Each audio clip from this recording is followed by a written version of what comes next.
એના માટે મારે બોલવાનું છે દેવ કે દેવ મહાદેવ. તો આજે તમે મને બોલાયો, ચાન્સ આપ્યો એ બદલ ખૂબ ખૂબ આભાર. અને હું મહાદેવજીની પણ આભારી રહીશ કે એમની કૃપાથી આજે મને આ બોલવાનો ચાન્સ મળી રહ્યો છે. તો મિત્રો, સૌથી પહેલાં તો આપણે વાત કરીએ શિવરાત્રિ અને મહાશિવરાત્રિનો ફરક શું છે. દર મહિનાની 13ના દિવસે શિવરાત્રિ આવે છે અને વિશેષ માઘ મહિનાની કૃષ્ણ તિથિ, કૃષ્ણની અંદર પણ ખાસ કરીને 14 જે આવે છે, 13 ને 14, એને આપણે ગણવામાં આવે છે મહાશિવરાત્રિ. મહાશિવરાત્રિનું મિત્રો ખૂબ જ વર્ણન છે, ખાસ કરીને જે શિવ પુરાણમાં એનું ખૂબ જ ડિટેલમાં વર્ણન કર્યું છે. આગળ આપણે એના પર પણ ચર્ચા કરીશું. અને આ વખતની શિવરાત્રિ એટલા માટે ખાસ છે મિત્રો કે આ વખતે 13 અને 14 બંનેનો સંજોગ સાથે મળેલો છે. આ વખતે ખાસ કરીને 13 એટલે પ્રદોષ આપણે માનવામાં આવે છે અને પ્રદોષ અને 14નું કોમ્બિનેશન છે આ વખતે. એટલે આ વખતે જો આપણે જે શાસ્ત્રમાં બતાવ્યા પ્રમાણે જો પૂજા અર્ચના કરીશું તો ખાસ કરીને શિવજીના વિશેષ આશીર્વાદ બધાને પ્રાપ્ત થશે. આવો આપણે આ વસ્તુને ડિટેલમાં આગળ સમજીએ. જી બિલકુલ. આજના દિવસે મહાશિવરાત્રિના પર્વ પર સદીઓની પરંપરા છે કે 4 પ્રહરની ભગવાન મહાદેવની પૂજા થાય. દર્શક મિત્રો, અહીંયા તમને બધાને એ વાત જણાવતા મને આનંદ થશે કે ભગવાન શિવ છે ને, આમ તો આપણે બધા જાણીએ છીએ કે કૈલાશપતિ છે, નટરાજ છે. ભગવાન શિવને સંગીત અને નૃત્ય ખૂબ પ્રિય છે અને એમાં સંગીતની વાત આવે ત્યારે ભગવાન શિવના પરમ ભક્ત રાવણને યાદ કરવો પડે અને ભગવાન શિવને રીઝવવા માટે શિવ તાંડવનું ગાન કરેલું. હવે અનેક સ્તોત્રમ, અનેક મંત્રો શિવજી સાથે સંકળાયેલા છે, પણ જો શિવ તાંડવનું ગાન કરી અને શિવ તાંડવ રાવણ કેવું બોલે: જટા ટવી ગલત જલ પ્રવાહ પાવિત સ્થલે ગલેવ લંબ લંબિતામ ભુજંગ તુંગ માલિકામ ડમટ ડમટ ડમટ ડમન્ની નાદ ડમરવયમ ચકાર ચંડ તાંડવમ તનોતુન શિવ શિવમ જટા કટાહ સંભ્રમમ ભ્રમન લિંપ નિર્જરી વિલોલ વીચ વલ્લરી વિરાજમાન મૂર્ધની જગત જગત જગત જ્વલલ લલાટ પટ્ટ પાવકે કિશોર ચંદ્રશેખરે રતિ પ્રતિક્ષણમ મમ ધરા ધરેન્દ્ર નંદિની વિલાસ બંધુ બંધુરસ પુરત દિગંત સંતતિ પ્રમોદમાન માનસે કૃપા કટાક્ષ ધોરણી નિરુદ્ધ દુર્ધરાપદી ક્વચિત દિગંબરે મનો વિનોદ મેતુ વસ્તુની જટા ભુજંગ પિંગલ સ્ફુરત ફણામણિ પ્રભા કદંબ કુંકુ દ્રવ પ્રલિપ્ત દિગ્વધુ મુખે મદાંધ સિંધુ રસપુરત્વ ગુત્તરીય મેદુરે મનો વિનોદ મદભુતમ વિભર્તુ ભૂત ભર્તરી આ શિવ તાંડવ સ્તોત્રમ. અને જો તમે પૂજા કરી શકો તો શ્રેષ્ઠ છે. એ પણ સમજીશું મહારાજશ્રી પાસેથી કે કેવી રીતે પૂજા કરવી. પરંતુ ખાલી ભગવાન મહાદેવના શિવલિંગ ઉપર જળાભિષેક કરશો અને ભગવાન મહાદેવની સામે શિવ તાંડવ સ્તોત્રમનું ગાન કરશો ને, તોય ભોળાઓનો ભગવાન એવો ભગવાન મહાદેવ રાજી થશે. મહારાજ, 4 પ્રહરની પૂજા કરવામાં આવે છે શિવરાત્રિમાં. આ 4 પ્રહરની પૂજાનું મહત્વ શું હોય છે અને કઈ રીતે થાય છે આ પૂજા, એ વિસ્તૃત રીતે સમજાવશો. ધન્યવાદ. 4 પ્રહર, પહેલાં તો પ્રહર એટલે શું આપણે સમજીએ હાર્દિકભાઈ. પ્રહરનો મતલબ થાય છે ભાગ. ભાગને સંસ્કૃતમાં કહેવામાં આવે છે પ્રહર. એટલે સૂર્યાસ્તથી લઈ અને નેક્સ્ટ ડેના સૂર્યોદય સુધીનો જે સમય છે, 12 કલાકનો જે સમય છે, એને 3-3 કલાકના 4 ભાગમાં વહેંચવામાં આવે છે. એને કહેવામાં આવે છે પ્રહર. હવે જે આપણે મહાશિવરાત્રિ ઉપર જે પૂજા કરવાની છે એ દરેક પ્રહરનું એક વિશેષ મહત્ત્વ છે. ખાસ કરીને પહેલું પ્રહર અને ચોથું પ્રહર, એ બેનું તો ખૂબ જ સુંદર મહત્ત્વ છે. અને દરેકે દરેક 4 પ્રહરની જો તમે પૂજા કરી શકો તો એમાં અદ્ભુત રિઝલ્ટ મળે છે.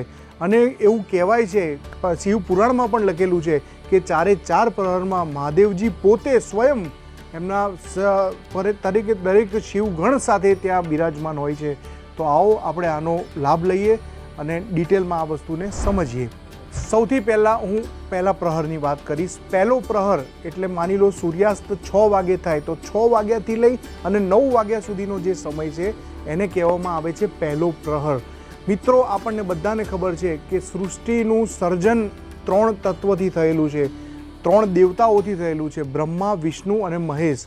તો મિત્રો, સૌથી પહેલા પ્રહરમાં શિવજીને તો આપણે યાદ કરીએ જ છીએ, પણ સાથે સાથે આપણે બ્રહ્માજીનું પણ એમાં આહ્વાન કરીએ છીએ. અને મિત્રો, જે લોકોને જીવનમાં શાંતિ જોઈતી હોય, જે લોકોને જીવનમાં શાંતિ ના હોય ને કંઈક ના કંઈક સ્ટ્રેસમાં રહેતા હોય, કંઈક ના કંઈક ડિપ્રેશનના પ્રોબ્લેમ હોય, એ લોકો માટે આ પહેલો પ્રહરની પૂજા એ ખૂબ જ મહત્ત્વની રહેવાની છે. મિત્રો, આ પૂજાની અંદર સૌથી પહેલાં તમારે શિવજીની આસપાસમાં કોઈ બી શિવાલય હોય એની અંદર જઈને પણ તમે કરી શકો છો. એની અંદર જઈ અને તમારે સૌથી પહેલાં શિવલિંગ ઉપર ગંગાજળનો અભિષેક કરવાનો હોય છે. એ ગંગાજળનો અભિષેક કર્યા પછી શિવજીની પંચોપચાર પૂજા, જે એકદમ બેઝિક પૂજા છે, એ પંચોપચાર પૂજા કરી અને ઓમ નમઃ શિવાયનો 108 વાર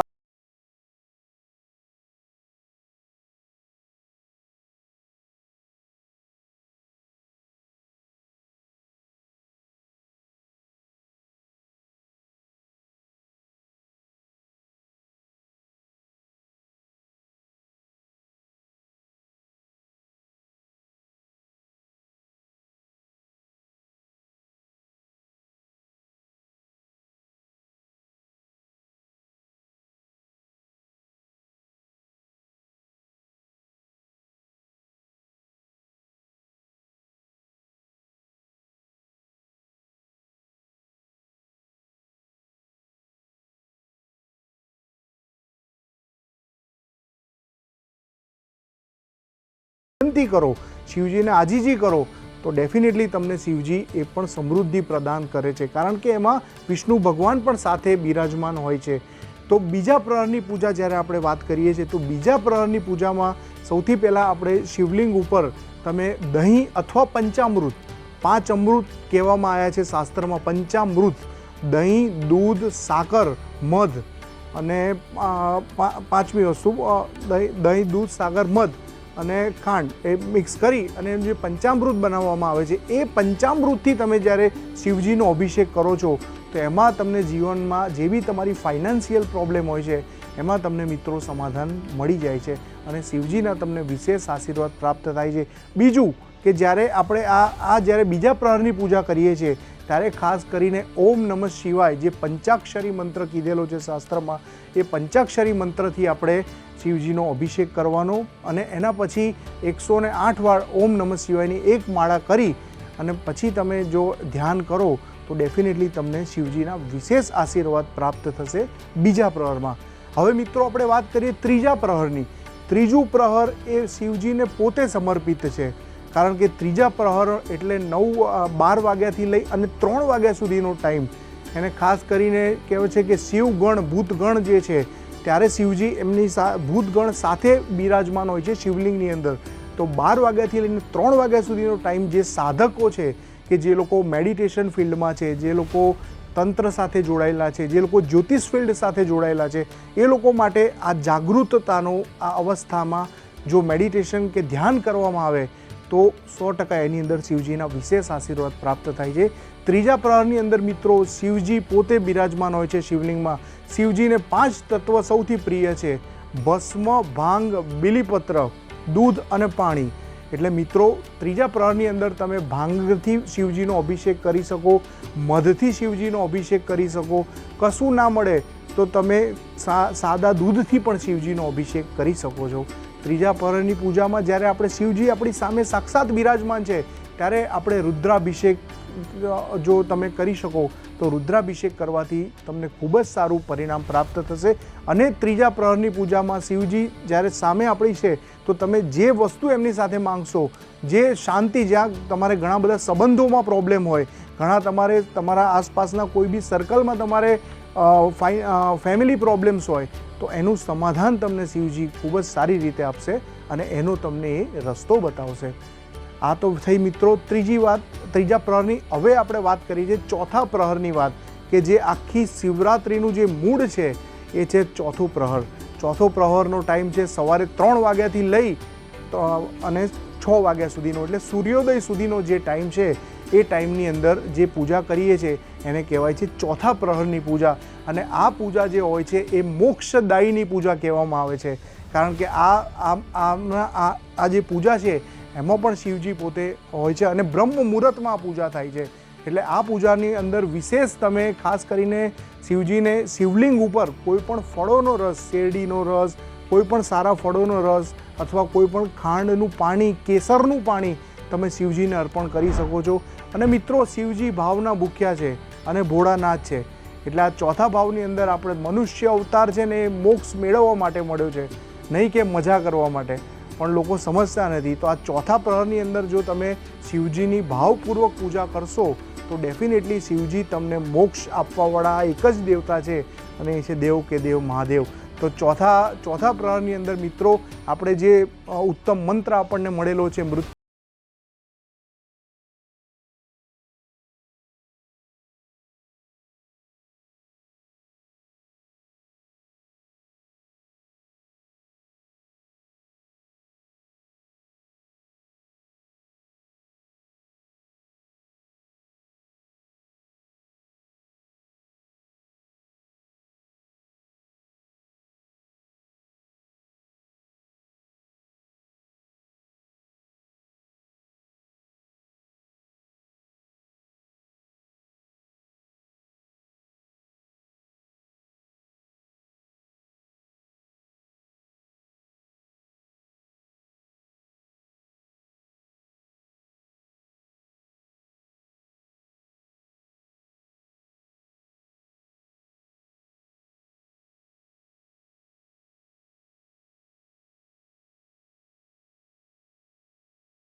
મિત્રો, જ્યારે માની લો કે તમે શિવાલયમાં નથી જઈ શકતા તો તમે ઘરે પણ પૂજા કરી શકો છો. હું પૂજાનો તમને એક બહુ શોર્ટમાં ક્રમ બતાવી દઉં.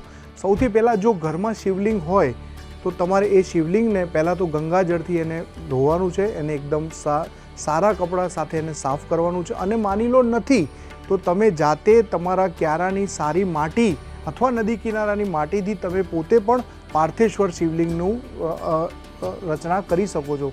અને એવું કહેવાય છે મિત્રો કે જો તમે પાર્થેશ્વર શિવલિંગની પૂજા કરો તો તમને 12 જ્યોતિર્લિંગનું ફળ તમને એ પાર્થેશ્વર શિવલિંગ પોતે આપે છે.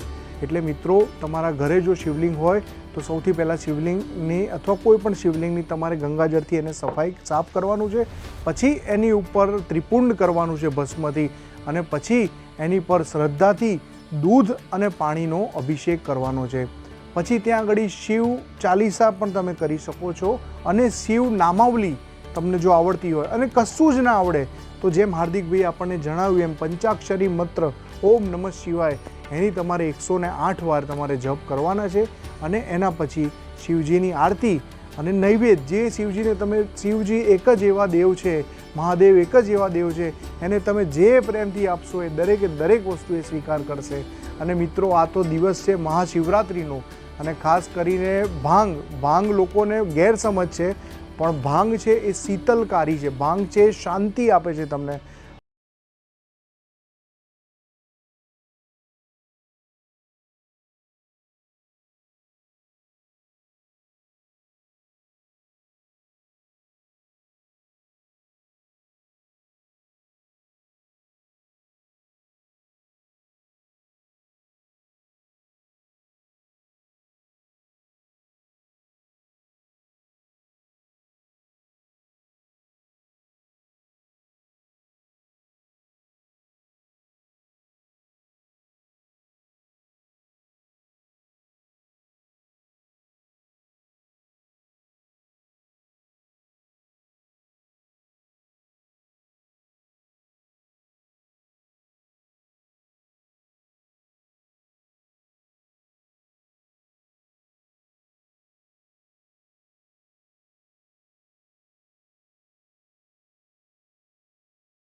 ઓનગોઈંગ સમસ્યાઓ, અત્યારે માણસના જીવનમાં સમસ્યાઓ બહુ છે, ત્યારે શિવરાત્રિનું મહત્વ શું છે? આર્થિક, ધંધાકીય, લગ્ન, રિલેશનશિપ, નિસંતાનપણું, આ બધા માટે શિવરાત્રિના દિવસે તમે કઈ રીતે તમારા પ્રોબ્લેમ્સમાંથી ભગવાન શિવની પૂજા કરીને બહાર નીકળી શકો? શોર્ટમાં જણાવશો.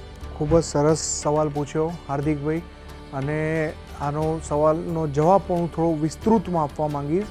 ખાસ કરીને આજે મહાશિવરાત્રિ છે, આપણે જ્યારે એવી વાત કરીએ કે શિવજી પોતે શિવગણ સાથે અને શિવ પરિવાર સાથે હાજર રહેવાના છે, તો મિત્રો દુનિયાની કોઈ એવી સમસ્યા નથી કે જે શિવજી સોલ્વ ના કરી શકે. એવા લોકોને એવા વરદાન શિવજી આપ્યા છે, અને તમને જે જોઈએ છે એ શિવજી આપે છે.